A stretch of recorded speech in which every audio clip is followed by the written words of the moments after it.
So as a psychotherapist, is that the right term? Yeah. Yeah. Yeah.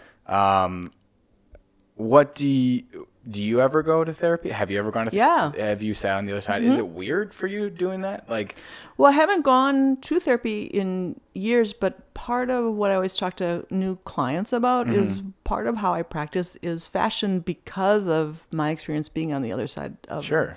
the room, so to speak. And I went as a young adult, going through what young adults go through. Yeah. All different kinds of confusing things because you think adulthood's going to be one thing, but Yeah. it's usually not. Yeah, exactly.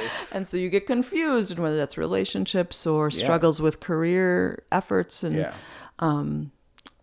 and so part of it, I think it's really essential that therapists have that experience of being vulnerable, being on the other side of things, Yeah. having to open up, and then experiencing different kinds of responses from the clinician. Yeah. And I had two different therapists, and they were interesting to learn from. Sure. I think part of how I practice is structurally different than what they did because I didn't like, for instance, when I would wait for my therapist, one of them had us booked back to back. So I'd wait in the waiting room and I could see the person leave her office. Yeah. Okay, here comes that person. And then she'd be like, Barb, and then I'd come in right after. Yeah. And for me, that was weird. Yeah. And I was, at that point, I probably was in grad school. One day I asked her, what's that like? That person just leaves and I come back Next. in. Yeah. Yes, that's what I did. And she said something like, everyone's so different. It's easy. Because I said, how is it for you to shift? Sure, change, right? And that quickly, too. Like, you just had that person. Now you have to completely change how you go about the next person. Yeah. Instantly. Yes. Yeah.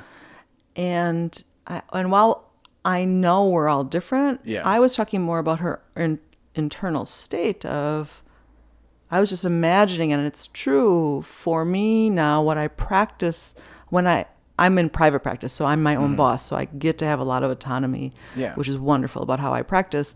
So I schedule people with 15 minutes or a half hour between them for myself because I just need to kind of get back to Barb before I enter in sitting down and relating to someone else. Yeah, I just feel like it can get confusing too. It's like when someone's talking to you for an hour or 45 minutes and then you're like literally going to the next person. It's hard to just transfer and forget all the stuff you just did. Yes. Or even just like make amends with it and be like, okay, that was whatever. And then move on to the next person. Like it's hard. It would be confusing in my mind. Like, oh, was this your problem or was this their problem? I forget. You know what I mean? I do. Yeah. I do know what you mean. And that's why I really need that buffer zone between people because I also want to protect that next person from kind of runoff or something. I don't know how to describe it, but yeah, no, I know what you mean. Like if there's a theme that I'm really steeped in with one person, how do I shift into another person's needs or energy without kind of imbuing that next session with, oh, gee, this guy has all these mom issues. Yeah. Do now, you? Yeah, I that must be because of your mom or something. Yeah. Like, wait, no, I need to clean that out. And I'm just less stressed in general personally when I'm slower paced. Okay. When I'm quicker paced, my neurochemistry goes a little wonky. Yeah. I get stressed out. I can't think straight. Sure.